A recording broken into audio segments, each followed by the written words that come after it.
Live from Liverpool, we need to talk about ghosts with Kevin Eustace. Yes, it is time to talk about ghosts. My name is Kevin Eustace, and it is Sunday, which means only one thing. It's time for the Sunday sermon. How are you all doing? Are you all doing well? There, you all answered in union. Yes, or in unison even. Yes. Anyway, we've got a fantastic show full of spectacular merriment for you today. I terrified myself this morning. So I went to bed quite late. I go to bed quite late generally, but I went to bed about maybe 10 to 1. I'm lying in bed trying to scour through some YouTube videos to fall asleep to. Next thing you know, look at the clock and it's 2:05. And I'm like, hold on, where's the entire hour gone? And genuinely, because I was so tired, for a good 10-15 minutes, I almost got myself into a panic attack state thinking, I must have been abducted by UFOs. Because that's the most logical reason, as opposed to the clocks being moved forward 1 hour, as is standard for UK springtime/summertime. So yeah, I completely forgot that the clocks were going forward, and my phone done it automatically, and I was like, have I had some sort of stroke? Should I check for an implant upon my person? But no, I'd not been abducted. It was simply that the nights are gonna start getting lighter. Yes. It happens all over the world, isn't it? It's something to do with farming. Anyway, no one cares about that. Another interesting thing that took place yesterday, before we get all spooky on yo ass, as they say in the gangs and the ghettos and stuff, we went to Tesco yesterday, which is a supermarket in the UK. And as we're walking in, I noticed like 3 security guards, not around, but like talking to, quite officially, this one guy. Now, the guy looked very unkempt. It was clear that they were accusing him of stealing. And he was flailing his arms around, like denying it. Now, Becca, to be fair to her, although she is the most sensible, logical, lovely person that I've ever met in my life, she loves a good bit of drama. She really does. So she was like rubbernecking and turning around and going, oh, look at that. I was like, come, keep going. So anyway, on the way out, the police had turned up. And the reason I'm telling you this story is because of the brass neck and the complete hard-facedness of this thief. And also, I've never heard this being done before. So as we walk out anyway, I've got a bit of an interest in the drama. So I'm pretending to like take my mask off and see if I've got all my shopping. I'm just basically gagging in. And the guy's talking to the police officer, and the police officer's saying, right, so let me get this straight. You didn't steal from them, but when they took you into the little security room, he asked you to give him your phone, and the guy's like, yeah, he took me phone, he took me wallet, there was about $2,000 in cash in there, now he's got it. And the security guards behind him is in to say, obviously this didn't happen. And then he's like, what else did he say he had? He said, like, my car keys. And the police officer's like, where's your car? He's like, it's at home, I walked. And it was just horrible. But at the same time, I thought, you know what? Getting on my high horse. The way the justice system is, he'll probably be paid out for all of them items. I've no idea. He might not. Just thought I'd try and be a little bit right-wing. Didn't work very well, doesn't it? It's not a nice colour on me right-wing. Anyway, none of this is spooky. Let's get down to some spooky stuff. We've got an amazing series of tales to tell you today. Don't forget, if you've got some spooky stuff to send in, do send it in. I'm all for your stories. We're catching up now. We're in the last 2 to 3 weeks of people sending stories in. So we do need more input, as Short Circuit would say. So send your stories in to contact@talkaboutghosts.com and I will read them out. Yes, I will. That's how it works. We've got no guests on today. It's just going to be me throughout. Hooray! I know some people prefer those episodes and some people don't. So yay if you do, and boo if you don't. I will say this, I've been debating putting the interview episodes out as a separate, still on this feed, but like on a separate day. So that, because I do get people saying, oh, I preferred it when it was just you talking. And I do get other people saying I prefer the longer episodes with interviews. So to try and keep everyone happy, I might put them out as a separate show. Still, we need to talk about ghosts. Still on this feed, it'll still be automatically in your podcast player. I just mean it might come out on a different day. I'm toying with it. I might not even do it. Just let me know what you think. Anyway, send your stories in to contact@talkaboutghosts.com. I'll repeat that for you. It's contact@talkaboutghosts.com. And I will read your stories out once I receive them. Yes, which is what I'm going to do in this episode. Anywho, don't forget, if you're a fan of the show and you want to see it continue and you're willing to help with that project, then go over to patreon.com/we need to talk about ghosts. Over there, not only will you be supporting the show, but you'll also get 2 extra shows each and every week. Yes, you get a midweek one where I just have a general ramble and try and make you laugh. Normally Not very successfully, I'll be completely honest. Sometimes I do, though. And on a Sunday, we talk about nothing but the paranormal. And today we're going to talk about demons. Yes, demonic possession. Some of the lesser known cases of demonic possession. Yes, good episode, I do think. So head over to patreon.com/we need to talk about ghosts if you want to sign up for that extra content. And 2 people have done that this week. The wonderful Chris Sandford and also T.I. Shippers. Now, you may remember Miss T.I. was one of our first guests when we started to do interviews, and she hosts her own show, Ghost Stories with Spooky Miss T.I. Yes, she does. Also a very accomplished author. So thank you to our 2 wonderful Patreons. As per usual, I'm going to say thank you to you via the medium of song. The guitar is indeed out, and we're going to go a bit bluesy for you 2 wonderful people today. Yes, we are. And this is your thank you song. Oh, Chris Sanford, Miss T.I., you're keeping the lights on, and I want to say thank you. And you're gonna get 2 extra shows and keep the show running. That didn't rhyme. No, it didn't. No, it didn't. Ooh. A non-rhyming blues song. What I've done there is I incorporated a little bit of jazz because it doesn't have to rhyme. All you snarky people saying that song didn't rhyme. No one's saying that, Kevin. Anyway, big thank you to Chris Sandford and, of course, Miss T.I. Shippers. If you'd like to become a patron, not only would you get yourself a song like what you've just heard there, and who wouldn't want that, please, you also get 2 extra shows a week. So go over to patreon.com/we need to talk about ghosts. Anyway, should we see what weird and wonderful things have been happening in the last 7 days? I think we shall. Weekend Weird. Yes, it's that wonderful time of the week when we take a look at what weird and wonderful things have taken place on this little planet we like to call the Earth. And this week we have a terrifying tale from TikTok. Get on the alliteration in that sentence. Now, TikTok, of course, is the social media site that puts fear into people of my age. Fear of TikTok into my age, definitely, because we're like, what? I don't get it. So why would I want to do that? Anyway, so this woman has started to hear her daughter laughing to herself. She's like playing on her own and laughing away and imagining things in the bathroom. And she's like, I'll record that. How cute's that? Aw. It all takes a turn for the worse. Dun, dun. Dramatic there, and I never intended that music to be so dramatic, but if you use it right, it can be. Anyway, back to the story. So, this woman has shared this bizarre experience on TikTok. I'm taking this from the Daily Mirror in the UK. The parent, known only as Jess, overheard her daughter having a good laugh whilst in the bathroom, and she thought it was the cutest thing, started recording. Just said all that. Then, a door can be heard slamming, and then her little girl spookily proclaims, "No one leaves the room." And it is a bit eerie like. Jess looked pretty freaked out by the whole thing, and she posted an update revealing more about what happened. In the second TikTok, she claims she asked her daughter what she'd been doing and who she was talking to. The child simply said she'd been talking to a friend. Jess, the parent, added, "I know she's talked about having imaginary friends before, but she won't tell me about them." So I know what you're all thinking. Can we listen to this spooky, terrifying little girl being almost demonic in her bathroom? Then I think the answer's yes. I think we can. Are you ready to hear some terrifying children? Here we go.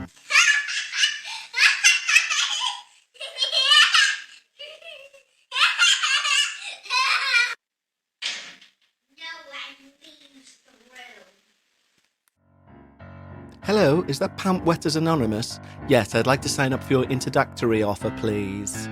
My lord, that is terrifying. I mean, there's nothing scarier than a child laughing anyway, especially in the middle of the night. That poor mother's outside the bathroom with a mobile phone going, listen to her. Listen to her. Wait a minute, she's Satan. Hello, 2 priests, please. Yes, 1 young, 1 old. You know the drill. That is terrifying. Anyway, that is this week's Week in Weird. Week in Weird.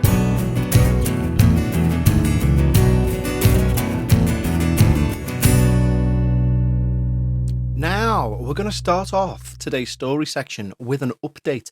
Do you remember we had Claire on as an interview the other week, and she was talking about astral projection. Then she went on to talk about the care home that she worked in.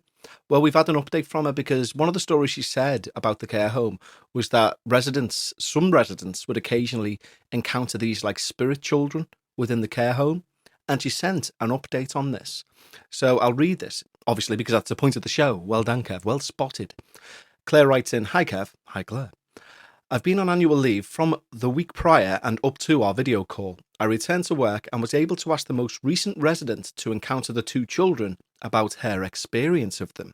You ready for this? Question and answers with a woman who has seen the dead. I asked the following questions. Number 1. What were the children doing in your room? The lady answered. They were playing. Well, the little boy was, like hide and seek in and out of the wardrobe. The little girl was sad. She seemed to be hurting and had a bandage around her head. She was hiding in my bathroom. I kept asking her how could I help her, but she wouldn't answer me. She just kept looking at me with sadness in her eyes. The little boy was encouraging her to play with him, but she didn't want to. Question 2. What did they look like? Around 5 years old. The little girl had a bandage round her head and was wearing a white laced dress, white socks and red buckle shoes. The little boy was wearing navy blue shorts, pale blue shirt with grey knee high socks. Question 3. What were they doing when I came into the room to speak with you? The little boy was running backwards and forwards behind you, trying to coax the little girl out of the bathroom, but she wouldn't move. Question 4. How long were they there? About an hour. They only left when the woman in the flower print dress came to collect them. Obviously, question 5 is, the woman in the flower print dress? Yes, she came into the room about 10 minutes after you and said, come along now, children. Then they all left together. And final question, have you seen them again since? No, just that day. Claire goes on to say, this is the first I've ever heard of a woman in the flower print dress. Later on in my shift, another resident who was fully compos mentis called me over and had this to tell me. I couldn't help but overhear your discussion earlier. I've never seen the children you were talking about, but I wake up through the night quite often. Sometimes I see the woman in the floral print dress at the end of my bed. I know she's a ghost. Her dress is like the type I wore in the 50s. I know there are only uniformed staff in the building throughout the night. I've not mentioned seeing her before now, in case you all thought I was losing my marbles. Wow. I love it when we get updates to stuff, especially when it's as terrifying as that. Sorry, I've got, you might hear me swallowing throughout this episode. I've got an awful cold. It is just a cold. But unfortunately, it came with this. I've just run down. It's also came at the same time that I've got an eye ulcer. And if you've ever had a corneal ulcer, you'll know they are the devil's arsehole. So I've had to I'm on antibiotic drops in one eye and a painkiller in the eye, like a drop. It makes that eye completely blind and makes the pupil massive like you're on Smack or something. So yeah, I look a right treat and I'm reading stuff with one eye. And yeah. Anyway, moan. That's all he ever does. But thank you, Claire. What an amazing update. Amazing. Now, in today's episode, we have a series of tales sent in by one listener. And they're all bloody amazing, but the listener wishes to remain anonymous, which is fair enough. You know, as I quite rightly say, if you're going to remain anonymous, let me know at the start of your email. And they indeed do. And the email goes like this. Literally, the title of the email, by the way, is would like to remain anonymous if possible. So yes, that's fine, of course. Hi, Kev. Hope you're all well. I am. Thank you. As I mentioned in the email, I've been meaning to submit the following stories for a while. However, given that many of them are experiences of friends and family members and not just myself, I wanted to speak with those concerned first to clarify the exact details of all the tales they've told me over the years. In brackets, as well as finding out who actually does not mind me sharing the experiences, as some are more personal than others. Now, the following experiences date back as far as 50 years ago, starting with my mum, who like myself has always been open to the supernatural, and my dad, who despite probably experiencing more than anyone I know, is still a skeptic and tries to rationalise events that sometimes simply can't be. Another reason I hesitated in submitting these is I was also a little worried that by doing so I might somehow provoke things into happening again. And with it now being about 5 years since I've experienced anything personally, I wouldn't want that. See, it's little lines like that which really tease me into someone's email. So well done you. Now, there are quite a few stories, and over the years I've always tried to think of why this is. One reason I believe that this is my family is simply huge, with both my mum and dad being one of 10 children each. Oh my Christ, did you live in a shoe? So I guess you could say that you would expect us to have more tales than most. Another reason, and one which I believe to be the main culprit, is the actual area where we have always lived in and around. The area in question is pretty old with a lot of history. I believe the main town was given its name by Henry VIII, and all within a couple of miles of each other are a park which locals say housed witches, in brackets, also an old highwayman, and friend of Dick Turpin is said to have been caught and burned to death here. Wow. A creepy monk's monastery, and what used to be an old hanging quarters back in the 18th century. The reason why I say this is that even though the stories have all happened in various locations, they are all no more than a mile from the above 3 locations. Obviously, this could all be coincidence, or is it the result of some form of energy that has built up over the decades? Simply put, I do not know. So with this now all being said, I suppose I best get to the stories. I will tell these chronologically, so we'll start with those from my parents, aunties and uncles / grandparents first, before I eventually move on to my own personal experiences during my 30 plus years. Wow, I tell you what, that's a hell of an intro. You've got me intrigued to death, so I now wish to be terrified out of my pants, please. So let us begin with Anonymous's first story, and this is called The Exorcism of Laura. The first story I'm going to tell you about centres around the property which until this very day my grandparents still reside, and the childhood home of my dad and his 9 brothers and sisters. It's a modest 3-bedroom semi-detached, so as you can imagine, it's somewhat of a madhouse by all accounts, especially back in the mid-60s, which is where the story began for my family. Now, in terms of the house itself, aesthetically it's always looked pretty normal. Nothing spooky at all, and it's on a pretty busy road. But even now, when I enter the property, something doesn't sit quite right. This is something I felt even before I was told of the following events. They seem to start to take place approximately 10 years after my nan and granddad moved to the property, or at least it was around this point they started to notice something wasn't quite right at their family home. It's also worth noting that at this point my dad was the youngest of 10. He was around 5 at this point, and his only brother was the eldest out of the whole bunch. Now, being the youngest and being a bit of a cheeky bugger, my dad would always get the blame if household objects or personal possessions would be found in areas of the house they perhaps shouldn't be. For example, photo frames, jewellery, they were often found out in the garden. Or if rooms were left in an unexplained mess. For example, wardrobes or kitchen cupboards being emptied out onto the floor. However, over time it became apparent that some of the things that began to happen, my dad, at 2 foot nothing and as weak as the 5-year-old he was, simply couldn't have done. None more apparent than one night in the bedroom, which was shared by none fewer than 5 of my aunties, and to this day each of them swear blind the events occurred exactly as I'm about to tell you now. They say it all started in what they guess was the middle of the night, after they'd all initially been to sleep. My Auntie Pauline was the youngest of the sisters, and as would often be the case, her sleep would often be broken by her needing the toilet. So, as normal, she popped herself out of the bed she shared and set off to use the toilet, only to be greeted by a bedroom door that just didn't seem to want to open. She turned and pulled the handle as hard as she possibly could, but still no luck. So, being as desperate as she was to have a wee, she woke up one of her older sisters. Needless to say, they wasn't best pleased at being woken, but being the good older sister they were, they got out of bed and went to open the door they thought must have simply been jammed, in brackets, or Pauline was simply being too weak. Turning and pulling the handle, she said she initially managed to get the door open 6 or so inches before then feeling someone on the other side, in brackets, and a whole lot stronger than her, immediately pull it back closed. Having felt the strength firsthand of whoever was on the opposite side, she naturally called out, "Dad, is that you?" There was no reply. She paused for a second before again attempting to pull the door open. Again, she managed to get it all of 6 inches before feeling an overpowering force on the opposite side of the handle drag it shut. Feeling the aggression of whoever was slamming the door closed, she instinctively grabbed her younger sister and took her back to bed. With all the commotion that was taking place, my dad's other sisters began to wake. "What's going on? I'm trying to sleep," by one auntie was greeted with, "You need to wake up, someone's on the landing."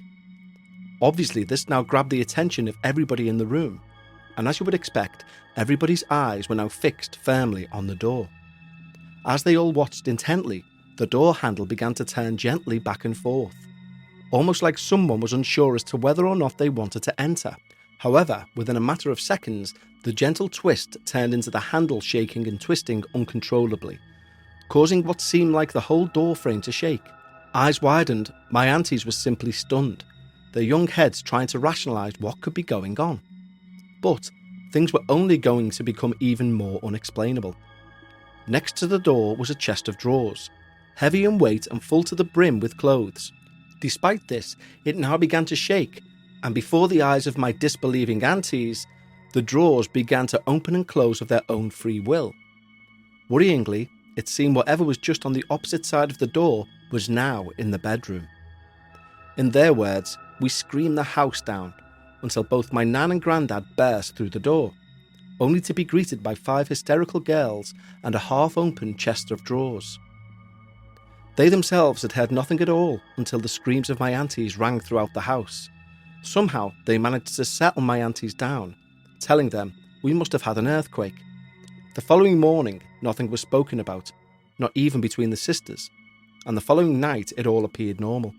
So perhaps they thought it could have indeed just been an earthquake. This continued to be the case until a few weeks later, when, as often would be the case, my aunties had friends around the house to play in what was one of the bigger gardens of the area.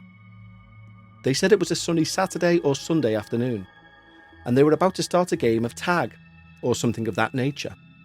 So all the children lined up, and just as the 2 captains went off to begin picking teams, one of my auntie's friends asked if they could quickly use the toilet. So, off she popped inside the house to use the toilet located upstairs, while the rest of the children continued to pick their teams for team tag in her absence. No more than a couple of minutes later, she reappeared from the house into the garden. She trotted towards the group and whilst doing so muttered the words, "I never realised you had an auntie that lived with you." Obviously, this was initially greeted by a mixture of laughter and confusion by my dad's sisters, before she commented further, "Why are you laughing at me?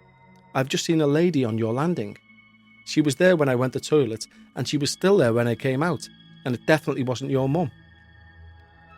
The confusion that initially hit my aunties was immediately replaced by a sense of fear, especially given what had happened on the landing on their own room just a couple of weeks prior. Furthermore, she was right about not being able to have been my nan, as she was out and it was my granddad on child watch at the time. Now, after some back and forth with their friend, clarifying that they don't have an auntie who resides with them, they summoned my granddad to the garden, where they demanded their friend told him exactly what she had just said to them. His response was to tell the children to follow him, where he proceeded to take a tour of the house to show the children there definitely wasn't anybody there, and also there was no reason to be scared. He simply thought it was just kids being kids, and to his relief, my nan arrived back home to get everything in order. However, it was in conversation with her later on in the evening that he was told that maybe there was some weight to these stories being told by the children. Unbeknownst to my granddad, my nan herself had seen the lady upstairs in the house, only she didn't want to tell him for fear of him branding her silly. She was in Paul's bedroom watching him sleep, leaning over the bed. She even moved his blanket. I could see her as clear as I can see you now, and I know she knew I was there too. My nan told him she could tell she meant no harm. My granddad didn't call her silly, although he did try to rationalise the events, perhaps in a bid to convince himself more than anyone that it couldn't be true. Over the following months, the sightings of a lady on the landing would become a pretty regular occurrence, even by the pop man, similar to a milkman but delivering soft bottled drinks, who asked my nan if that was her sister he could see on the stairs behind her. These sightings coincided with an increase in other activities in the house, what little electrical items they had at the time switching on and off, the knocking of windows and glasses, and the drawing of curtains on their own. Being a busy household, a lot of this would luckily go unnoticed by the children, but both my nan and granddad were increasingly conscious of goings-on. Years later, my nan would describe this period to her kids, stating that she could feel a pressure building within the house. And what was initially a peaceful presence was now making her feel more and more uneasy by the day. Not by a particular event, simply a feeling, an instinct. With this in mind, and on the advice of one of her friends that she'd confided to about the situation, my nan went to speak to the local priest. She was as atheist as they come, so the idea of entering a church was probably a more scary prospect to her than what had been going on back home. It was within this meeting she was surprised to hear from the priest that these kind of stories were pretty normal to him, and that only recently he had aided in performing a clearing at an address not too far from her own. He then went on to ask if my nan had knew anything previously of residents in the property, or anything else of its history. However, the property had been vacant for a few years when my grandparents had moved in, and each of the neighbours had lived on the street for a shorter time than they had. So on that note, the priest said he would like to do some of his own digging around and agreed to visit the property himself the following week. It was this week between the meeting at the church and the day the priest had agreed to visit the house that my family recalled the most aggressive activity occurring. What was originally misplaced items turned into broken, smashed belongings. Picture frames would appear to spring off the walls, and my nan said one evening she even felt someone or something tug her hair back, in what she felt like was a bid to stop her from climbing the stairs.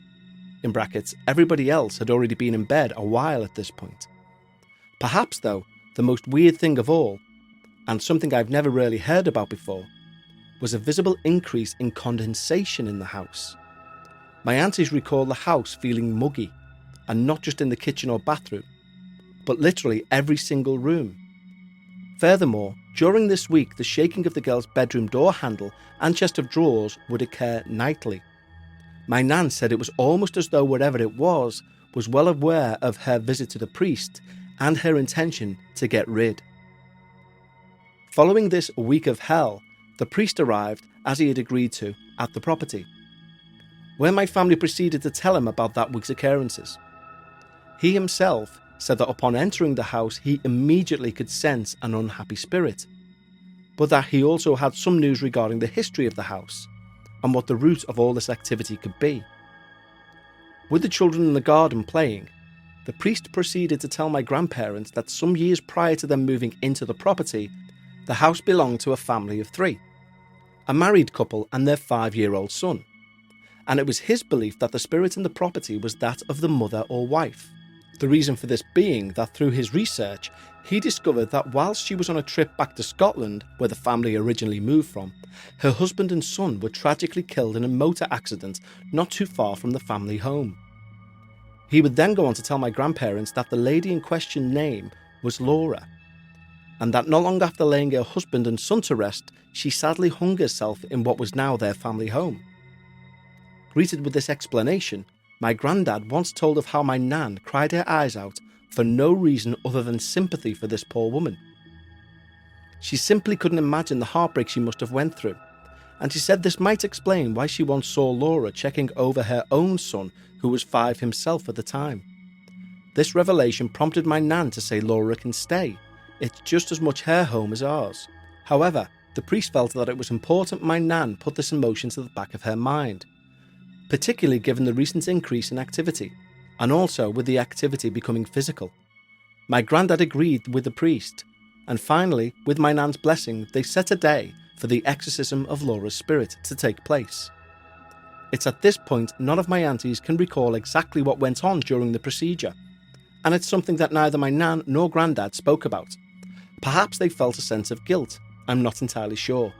However, they did confirm there were no more sightings of Laura from this point on, and despite odd happenings here and there in the years following, it all just felt different. Wow, what an amazing story. Thank you very much, Anonymous. It's terrifying, isn't it, to think somebody watching over you whilst you sleep, even in a nice way, like that spirit done. You still got shut of it though, didn't you? Get the priests, get them out. Yes. Wow, terrifying. So we're going to have another story from this anonymous person, and because they're quite lengthy, we'll complete the 4, what do you call 4 stories? I know 3's a trilogy. What's 4? We'll complete the quadrangle Definitely not what it is. Next week on next week's show. But let's have story number 2 from Mr. Anonymi. This is called The Disappearing Girl. The next story I'm going to tell you is approximately 5 years on from Laura. But unlike her story, is a single event/experience, which this time only involved my dad. He says he was 10, maybe 11 at the time, and as he would often do, ventured out on the bicycle passed down to him from his older brother. He says he would cover a lot of miles and miles at a time, and on this particular afternoon found himself on the canal, in brackets, a lot further from home than he should have been, but then again, my dad has always been somewhat of a rebel. Whilst pedalling down said canal, he said he spotted a young girl in the distance. The closer he got, the more he thought to himself, she's a bit of all right. And so, as you'd probably expect any young lad to do, continued to pedal towards her in a bid to show off on his bike. As I mentioned, my dad was a little maverick, so it wasn't out of the norm for him to be somewhere on his own he shouldn't be. But he did feel it was odd that a young girl who appeared to be the same age as him would be there, apparently alone. "What are you doing here?" he asked. "It's a bit dodgy down here," he continued. She replied that she came for a walk, but like him had ventured a little too far from home and now was lost. In addition to this, she said she didn't feel the best either. So acting grown up for a rare change, my dad offered to help her get back home as it was on his way anyway. In brackets, he said it was actually a few miles out, but he wanted to score some brownie points. "Come on then, I'll give you a baccy," he said, as she grabbed my dad around the waist and stood on the stud pedals behind him. He says he can specifically remember this as it was the first time a girl other than one of his own sisters had hugged him. So off they went, my dad feeling like a hero with his new friend holding on tight. He said after being initially somewhat sheepish, she would not shut up whilst on the ride to get her back home, giving my dad a feeling of, "I'm definitely in here." As the miles passed, she continued to redirect my dad, even showing him some shortcuts along the way. He recalls thinking, "Jesus, you're a long way from home," but he didn't mind as it meant he got to hang out with her even longer. He doesn't remember many details of exactly what else they spoke about, but he said eventually they ended up on the street that she lived.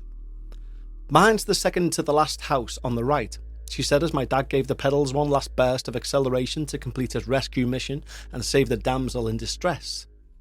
However, the thrill of this final burst was quickly overtaken by immediate panic, as my dad could no longer feel her arms around him. "Bloody hell, she's came off," he yelped. He knew she couldn't have jumped or hopped, as he was simply moving too quick. Now, this is where the confusion in my dad's young brain kicked in, because as he looked down the path behind him, she wasn't there. He abandoned his bike, and on foot proceeded to search for the girl that up until only seconds earlier had been on the back of his bike. He says he can remember thinking this was maybe her playing a trick, but as he continued to look, there was simply nowhere she could be hiding, and she certainly couldn't have fallen off.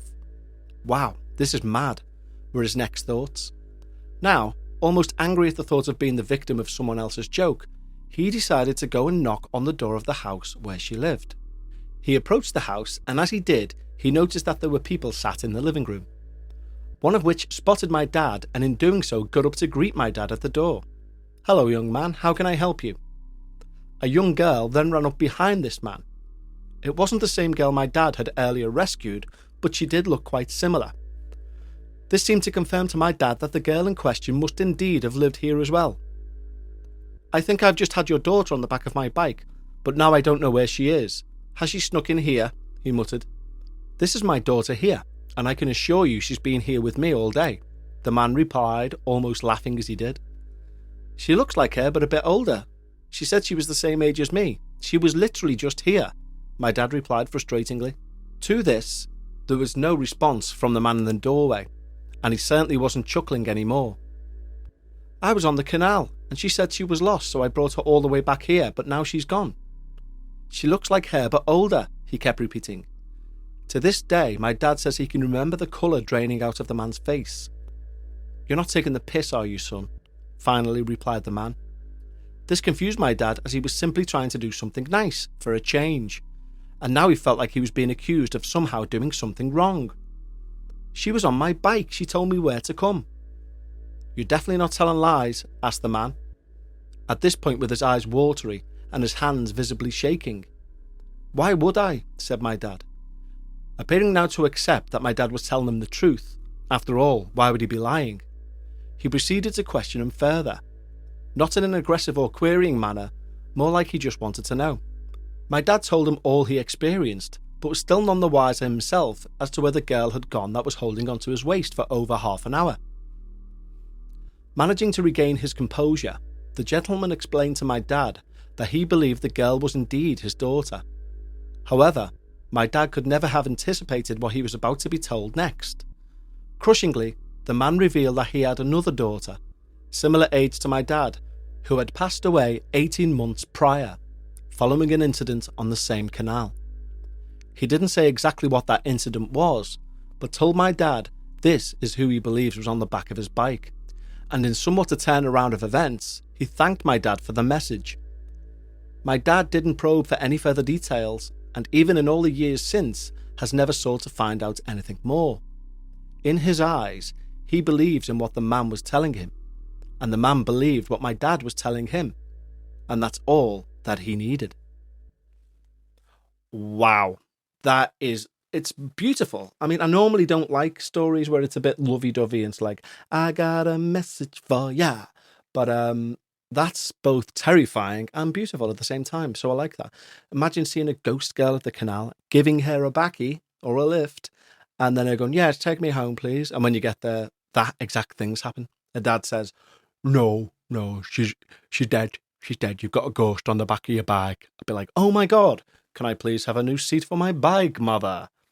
Wow, amazing. Thank you very much, Anonymous. And we will be completing your tales of terror next week on the show. So thank you very much. Don't forget, if you've got stories that you want me to read out or you want to be interviewed by me to discuss your paranormal peculiarities, email contact@talkaboutghosts.com and we can sort that all out. Okay, I'm going to go now because I need to go and swill my eye out because that's a lovely thing to do. I hope you all have a fantastic week. For Patreons, I will be speaking to you shortly about demons. And don't forget, you can sign up to Patreon at patreon.com/we need to talk about ghosts. And in the meantime and in between time, just take care of yourselves and each other. Copyright Jeremy Springer, mid-90s style. Okay then, guys, I love you all. Tatty bye.